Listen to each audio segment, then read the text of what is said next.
I was flipping through one of my books and I came across this paper. It was something I wrote down last month when I was at work because I was getting conflicted about a particular what's it called, email that I was subscribed to. So let me tell you what this paper says. It says share things that don't align with your values. And quite frankly, I believe it was a word from God telling me that okay, it's time to start letting go of those things that are making you conflicted in the spirit, right? So this particular email I joined because it was funny. It was quite frankly their catchline, their phrase, their tagline was really good.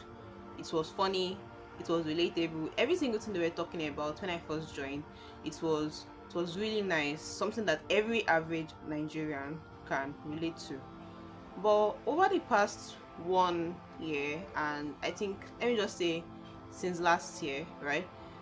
I realized that the content they've been talking about has been deviating from what I could take internally, because suddenly they're talking about the LGBTQ society, they're talking about stuff that, quite frankly, I shouldn't be reading about as a Christian. Like, I mean, we're Nigerians and we know how the society in Nigeria here is in relation to the LGBTQ society, and particularly in relation to this gender norms and wokeism culture or woke culture. I don't know if I'm saying this right, but particularly they were talking about things like somebody saying I'm in an open relationship and you and your partner know about it, or another one like I think asexuality is not something I should be talking about because I don't really understand it.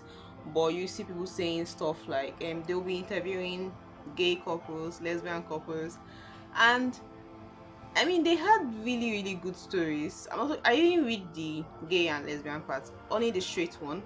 But the fact that it was in a mix and the fact that it was just too much at such a high volume. I could receive like 2 to 3 emails in a week. I can't even remember the frequency because anytime I see them, I'll be like, oh, they're in my inbox. Let me read it.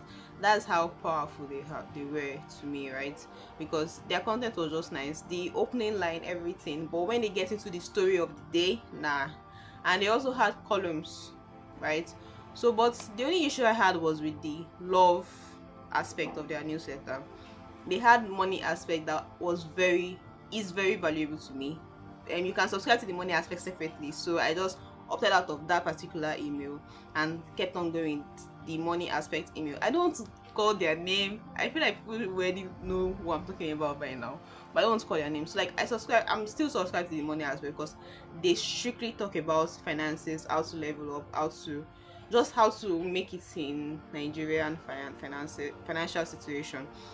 But the newsletter themselves, nah, I really couldn't, and I had to go. I had to let it go because every time I will open an email and I'll see a content relating to just a silly take on something, it's always conflicted me in my heart, and I was like, why is this in my inbox? Why am I reading this in the first place? And I remembered a conversation I had with one of my classmates at the time when we were doing our COS. She said she unsubscribed from that email because of the conversations we were having concerning the LGBTQ.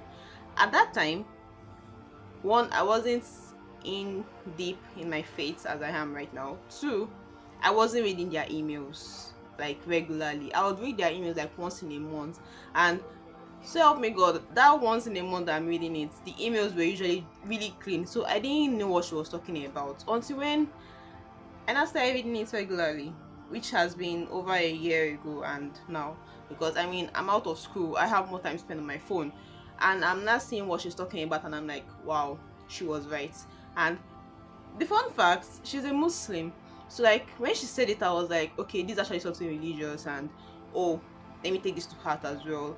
But it didn't click, or rather I didn't experience what she was talking about until when I saw it in my inbox myself. So I had to opt out of their email because I can't keep on having that kind of thing in my head.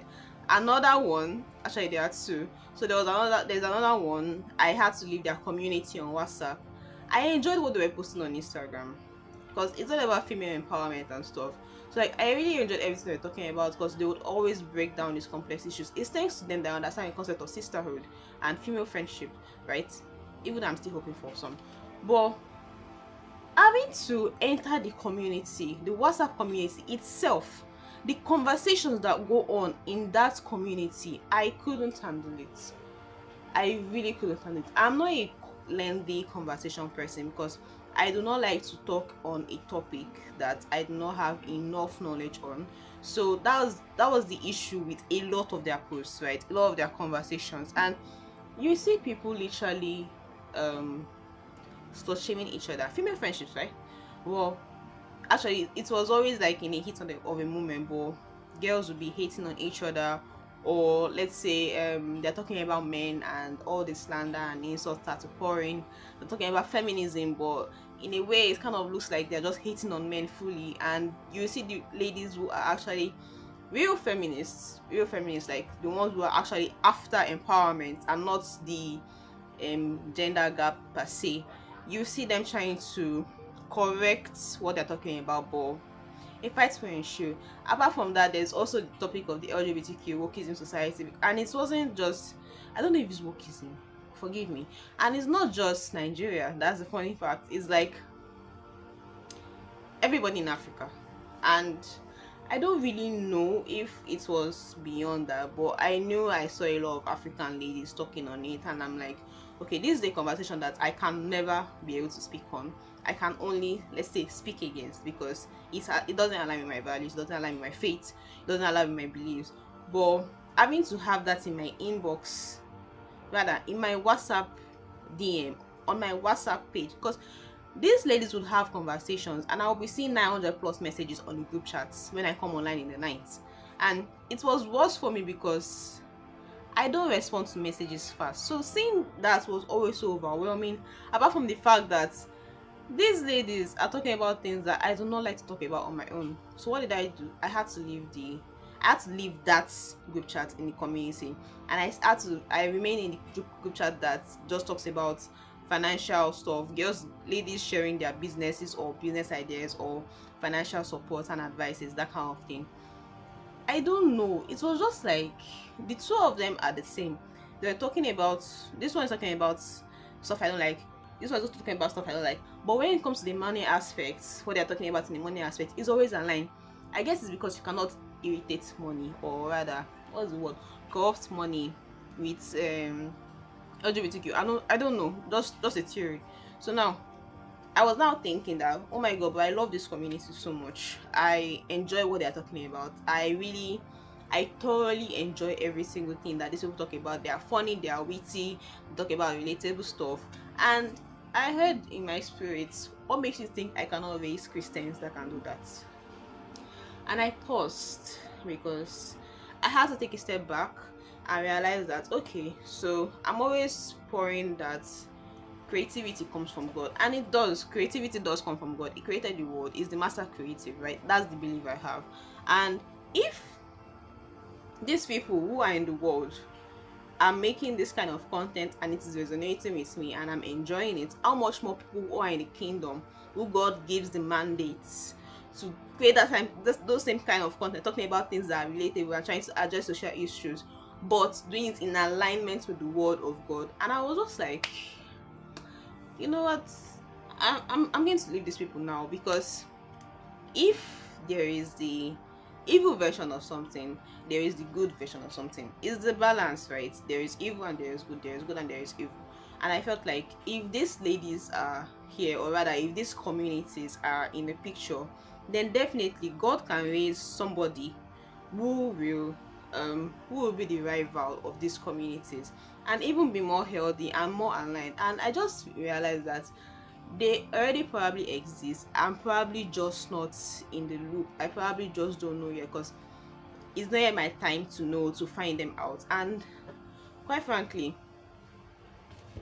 I really hope I find those kind of communities, because just all-rounded communities, not they talk about Christian issues, Christian values, and they're talking about societal values and how we can just not balance it out, but have the word application into everything that we're facing in our life. And I've been talking so much. what is the truth?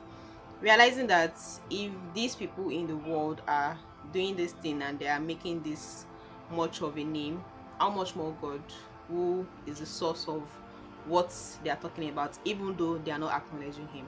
And again, back to the word that I got: share things that don't align with your value. You probably also need this because you know from everything that I've said, you also know that there is something that you are entertaining that you should not be entertaining, right? And you know it's weighing down on you or it's weighing you down, and it's like, how do I put it, making you conflicted and it is drawing you back. I think it's about time that you took a step back, just the same way I have.